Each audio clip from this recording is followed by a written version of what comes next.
Now when it comes to putting images in Dreamweaver, there are some things you need to do first.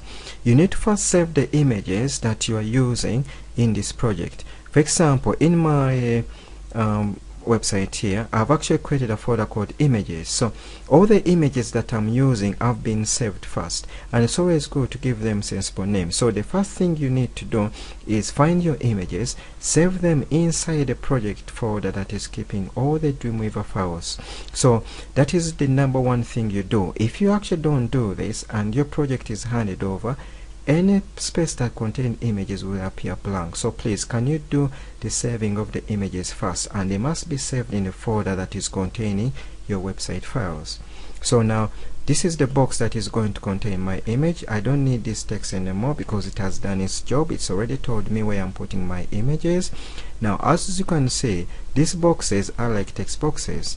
They can get easily moved. So I'm making sure that my cursor is inside the box.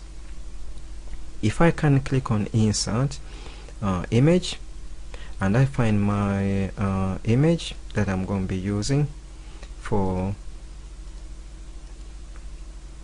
click OK. Now with this message, just ignore it, and also ignore this message and click OK. Now as you can see, the image is slightly larger than I want it to be, so you just now need to reduce it. So I often prefer to use the bottom right hand corner. So if I now actually click on this box here, I will then reduce it slightly. Now the problem sometimes happens if you don't reduce your image proportionally. Now I'm making sure that my image is reduced proportionally. Now this is what I'm trying to do, and sometimes it's not a straightforward method, but all I'm now doing is trying to reduce my image to the size I want it to be. Now sometimes it's also very difficult to do this. Sometimes I can reduce the box that actually is not the image, so I'm now making sure my image is reduced to the right size.